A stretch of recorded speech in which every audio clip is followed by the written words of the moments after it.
Audio Jungle.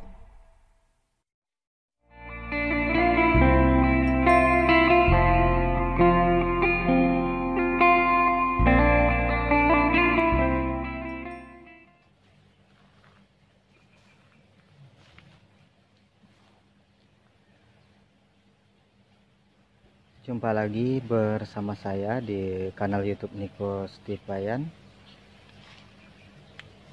Teman-teman, ini kebun hidroponik yang berada di sekolah SMA Santo Petrus Ketapang. Saat ini sedang pembibitan karena seminggu yang lalu baru selesai panen. Jadi kalau teman-teman lihat, ini masih kosong semua ya untuk hidroponiknya.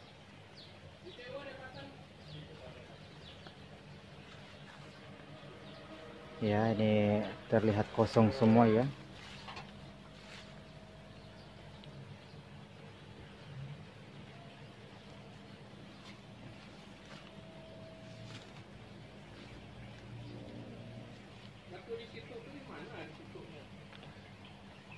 Nah, kemudian ini adalah kolam bioflok.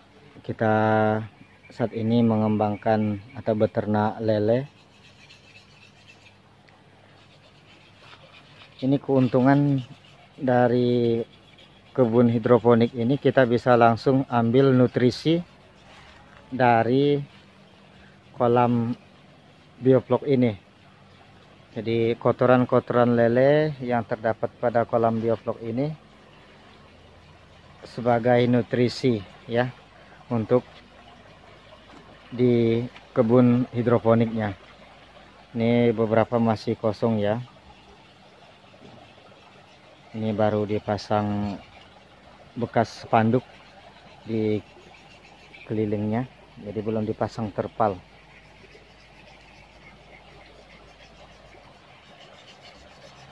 Sebenarnya kalau sudah selesai semua, kita punya 10 kolam bioflok.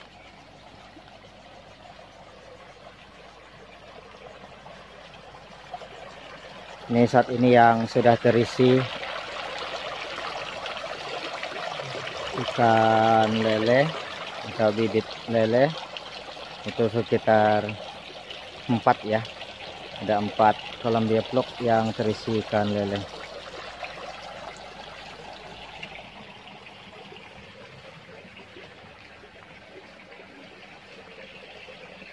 Oke.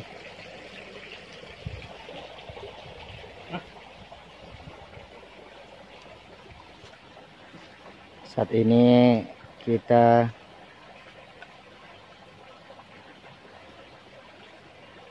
mau memasang terpal ya, memasang terpal pada kolam bioflok ini. Tekniknya berbeda dari yang sudah-sudah. Ini Pak,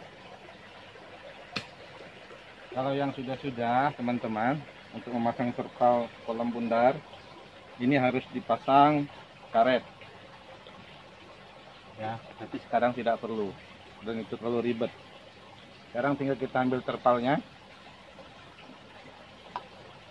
ini penutupnya ya, lubang penutup saringannya.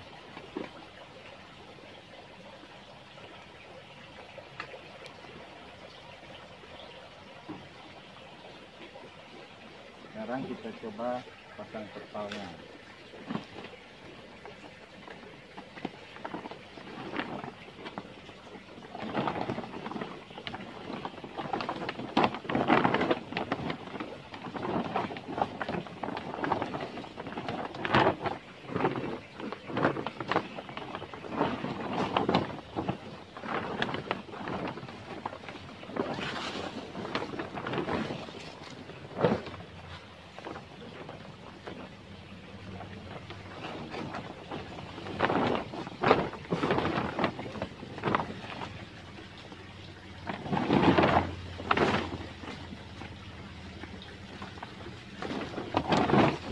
Kita harus masuk ke dalam sini.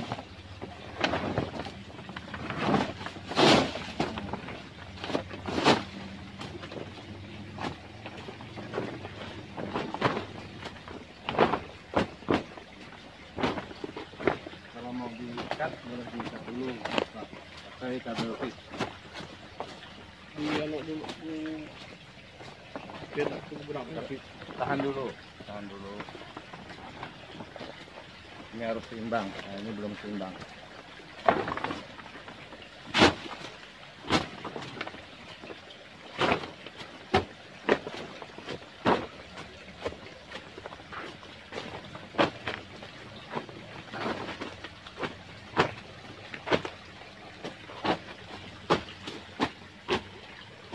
Kalau sudah seimbang, baru proses selanjutnya.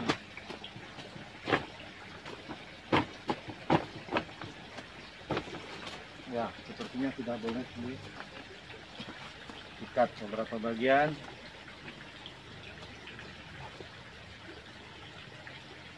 Sudut-sudutnya.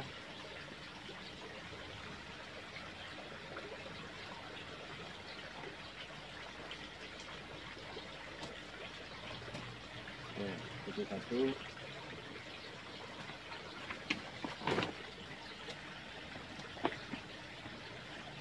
Mohon agak cepat sedikit Pak, karena ini panas.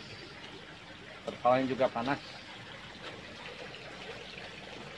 Nah, mungkin ini dulu Pak.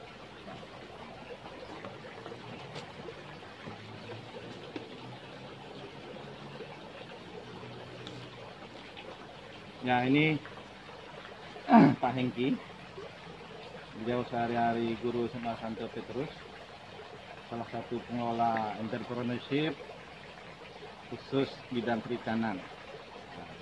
Beliau sudah cukup ahli mengembangkan lele dan hasilnya sudah puluhan ton selama 3 tahun ini. Jadi nggak kaleng-kaleng teman-teman.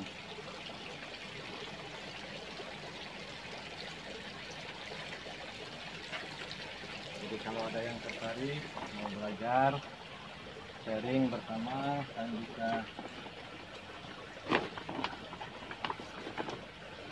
berdiskusi bersama lah, intinya belajar bersama.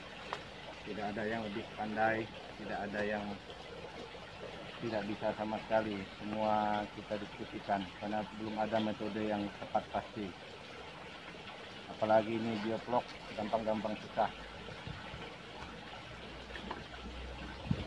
Ya begitu ya Pak Hengki, gampang-gampang susah. Kadang ikannya masih kena vlognya tidak hidup. Karena asamnya terlalu tinggi. Nah ini kapasitas, ukuran kolam diameter 2, tinggi airnya 1 meter, tapi kita isi hanya 80 cm. Itu hanya mampu menampung 850-an ekor bibit sampai dia besar. Kenapa? Karena kalau sudah terlalu banyak sampai 1000 terlalu sesak. Ini lagi. Kalian terlalu sesak dan bisa mengakibatkan mudah mati karena asam. Vlognya tidak segera terbentuk. Ya. Lambat pembentukan vlognya, cepat mati. Oke.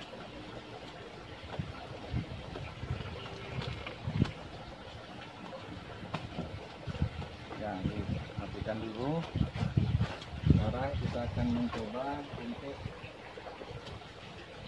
pemasangan.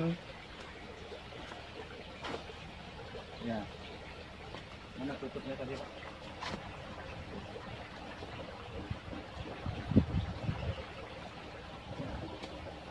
Kita menutup saringan pembuangan supaya airnya tidak lari. Nah, ini harus hati-hati. Letak kesalahan yang bisa menyebabkan bocor tuh di sini. Kalau salah cara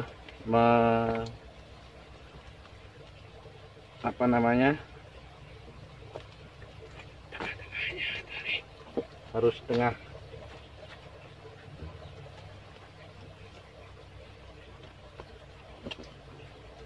Kalau salah ini bisa fatal, mengakibatkan bocor karena kita tidak pakai lapis-lapis karet atau apa. Ini lebih praktis, kita tidak perlu karet, cukup segitiga tapi tidak boleh terlalu langsung dekat ke pinggiran pipa. Beri dia peluang sedikit untuk bisa bernapas. Ada semacam, ya cukup segini dia. Kalau mau ditambah juga enggak apa-apa, supaya mudah masuk.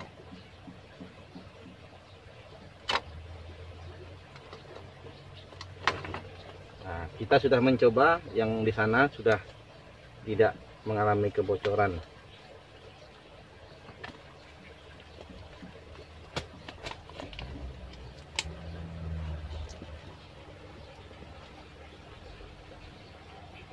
Nah, sudah selesai.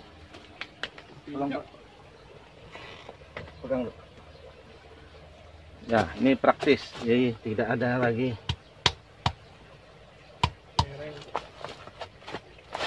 tinggal kita melihat apakah miring atau lurus. Gimana? Masih miring, Pak? Dia airnya tidak akan netes. Sudah cukup? Coba kita coba ke air. Ya, sini udah cukup kuat. Oke? Praktis. Kalau dulu rumit sekali.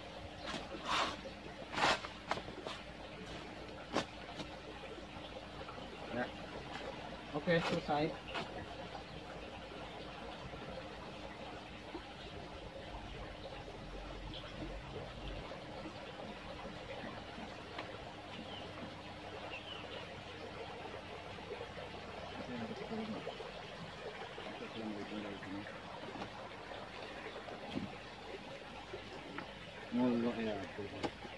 Oke teman-teman, itu tadi proses pemasangan saringan untuk pembuangan ya. Jadi misalkan kita mau panen, tinggal dicopot saja saringan ini, maka airnya akan turun sendiri. Dan ini bisa dipastikan ya. Tekniknya bukan di sini yang dicopot, ini yang dicopot.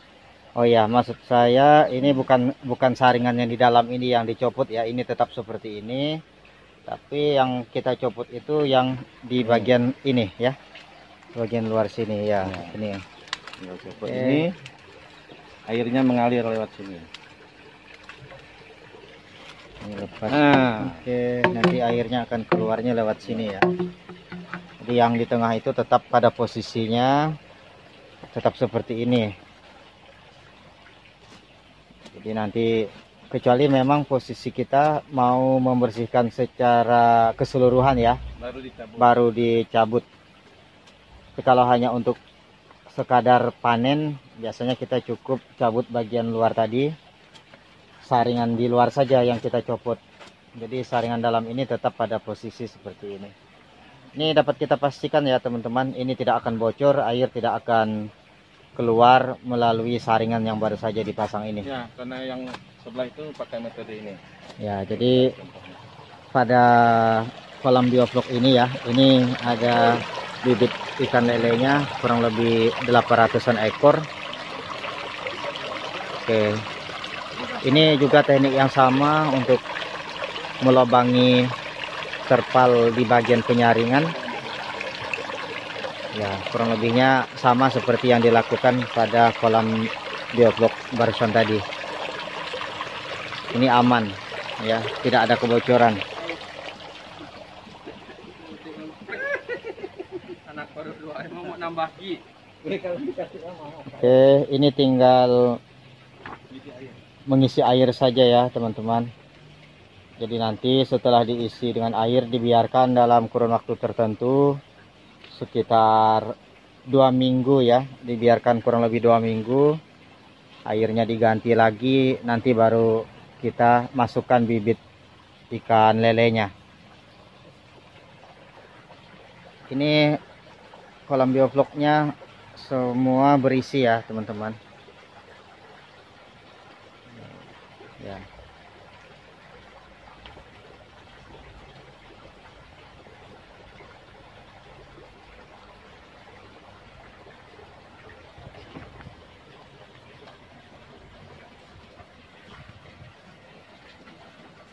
Oke, ini juga kurang lebih 800-an ekor bibit lelenya.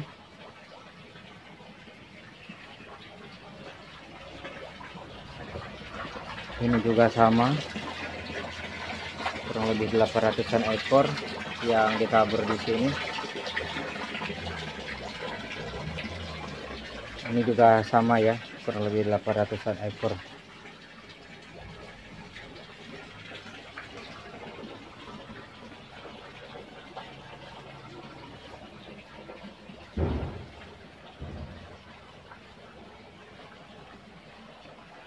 Jadi ini keuntungan dari kolam bioflok ini, karena kita juga punya kebun menggunakan sistem hidroponik.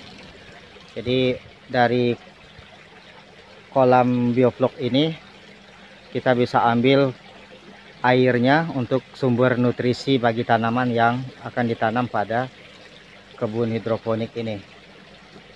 Ya.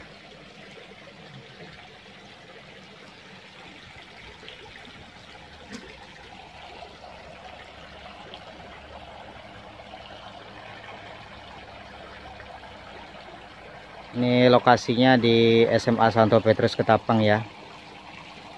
Dalam rangka usaha sekolah untuk menjadi sekolah entrepreneurship, sembari mengajari siswa-siswi, juga mereka dibekali dengan keterampilan. Siapa tahu setelah tamat SMA mereka punya niat untuk bekerja sebagai wirausaha, salah satunya pengembangan perkolaman dengan menggunakan sistem bioflok, atau di bidang pertanian mereka bisa menggunakan sistem hidroponik. Jadi kalau dua ini dipadu padankan sehingga bisa saling mendukung. Jadi kotoran dari kolam lele ketika menguras airnya yang harusnya sudah diganti, itu bisa langsung disedot, dialihkan ke perkebunan menggunakan sistem hidroponik.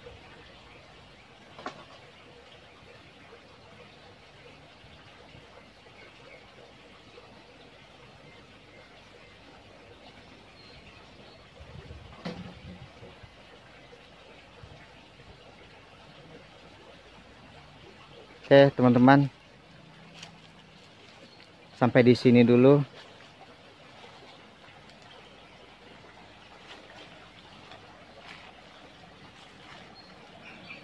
Bagi yang sudah menyaksikan video ini, kami ucapkan terima kasih dan semoga video yang dibagikan ini bisa bermanfaat.